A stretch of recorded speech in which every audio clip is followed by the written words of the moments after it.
Hi guys, how are you? Hope you're all doing well. Today I have a very simple recipe. I'm cooking cabbage with ugali.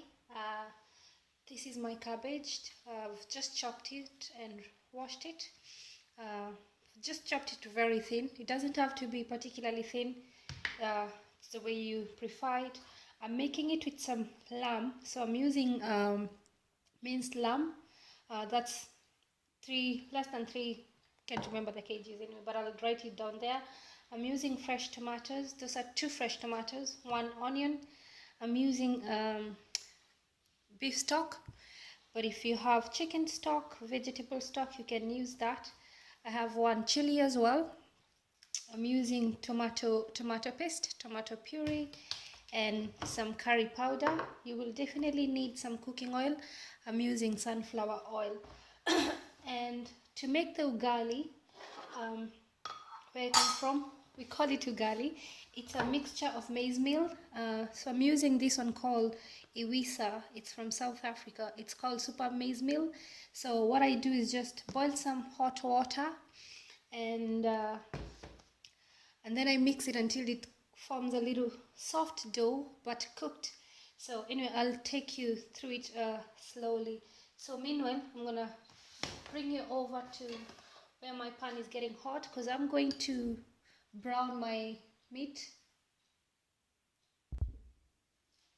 So I'm going to go ahead, add in some cooking oil, and what I'm going to do, I'm going to brown the lamb, the minced, and then take it out. So just pouring over the oil just to make sure that the pan is hot enough. Because what I'm trying to do, I don't want to boil the lamb. I just want it to brown as quickly as possible.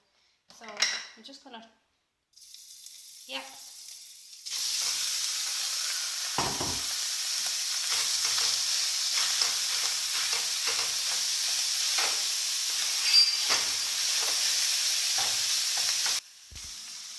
So the minced meat is browned enough. So I'm going to transfer it into my bowl here.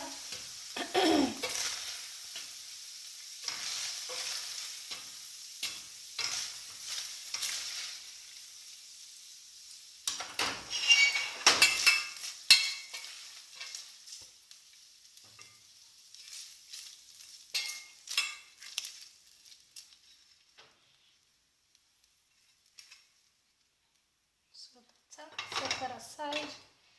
Then I'm in the same pan, adding some more cooking oil of your choice. Swirl that around, let it get hot enough. Then I'm going to add in my onions.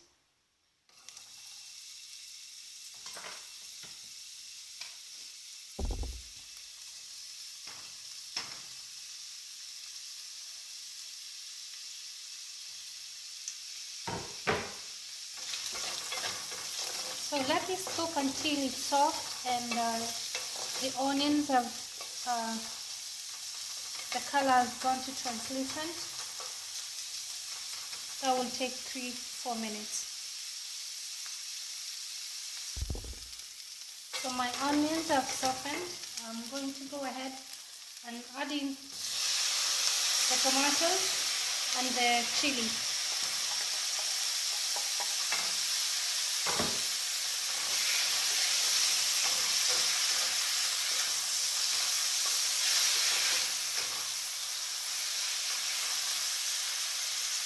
So in that, I'm going to add in my curry powder. I'm going to add like maybe 2 teaspoons of curry powder. I'm using the hot curry powder, but if you're not used to that, you can use the mild one. And then I'm gonna go ahead and add in my, what do you call them, the beef cubes.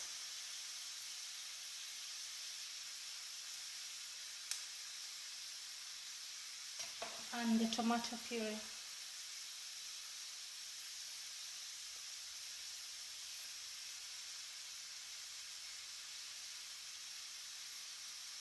I will cover this for a couple minutes until the tomatoes have softened.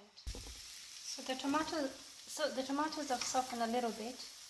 what I'm going to do, I'm going to go ahead and add in the cabbage. I'm going to add it batch by batch and then stir it, mix it.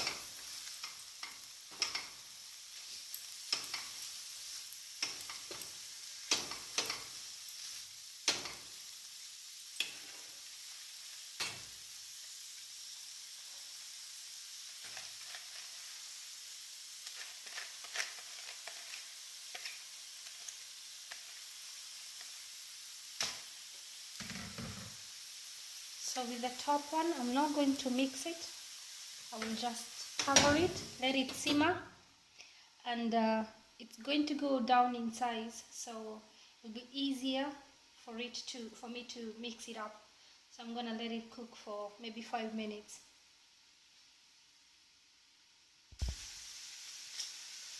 So here the cabbage just softened. So what you're going to do, go in and add in your minced meat.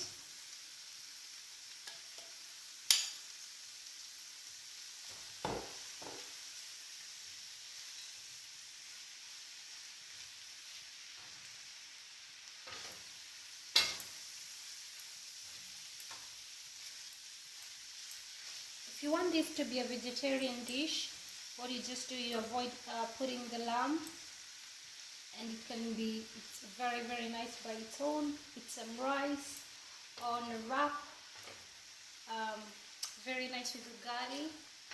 So I'm going to cover this, let the lamb, the cabbage, the tomatoes, coriander all marry, get to know each other better, and the flavors are going to come out perfect. So meanwhile, while that's going on, I'm going to show you how to make ugali. So you will need a pot of hot boiling water, and as I showed you earlier, that's how the flour looks like. This is a maize meal flour that has been ground into not really smooth consistency. It's not like baking flour, it's different. And I normally use cooking oil, so I'm using olive oil. And I know this is different. If someone is watching from Africa, they'll be like, so I'm using just a tiny pinch of sugar, because ugali by itself is tasteless. It doesn't have any taste at all. So I'm going to go ahead as well and just add a drop of cooking oil, olive oil. And then, so what I'm going to do, I'm going to take some water away from the pot and put it in a container here beside me. I will show you why you need to do that. Then I'm going to reduce the heat a little bit, and I think that's okay for now. So first of all, we have a special thing that we use, a wooden spoon. You can use a wooden spoon if you don't have it. This one is called muiko. That's how it looks like. It's flat on both sides. It doesn't have any dent on it at all. So this is what I'm going to use. So my flour, slowly by slowly, pour it in. And then I'm going to mix it in my boiling water with a little bit of sugar. I will continue doing this. Why I'm doing this, I'm trying to avoid lumps forming, because whenever lumps form, it's very hard to kind of take them off. So I'm gonna do this slowly by slowly until a soft dough has formed. So this one is a job that you don't stop stirring whenever it's at this stage. It's good to reduce the heat, as I said, because you don't want it to bubble up. It's very dangerous because it can burn you at the same time. This one can be a substitute.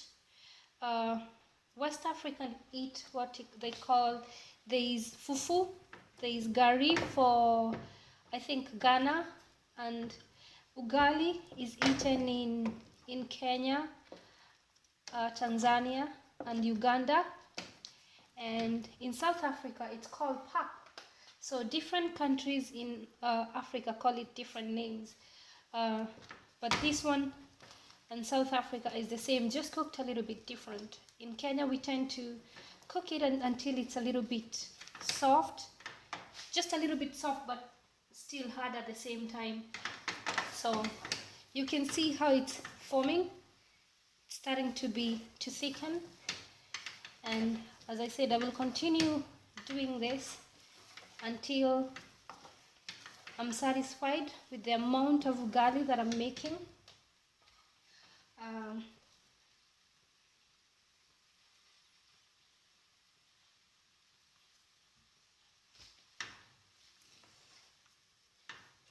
And this is the stage where you use your water that you'd taken out. You just add bit by bit, don't add too much of it, because as we say, it's easier to add than to take out. So I will continue making my ugali.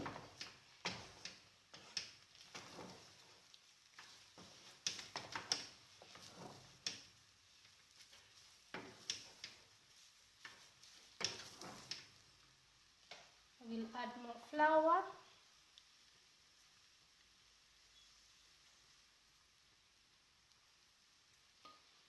And more water. And then do the same process over again.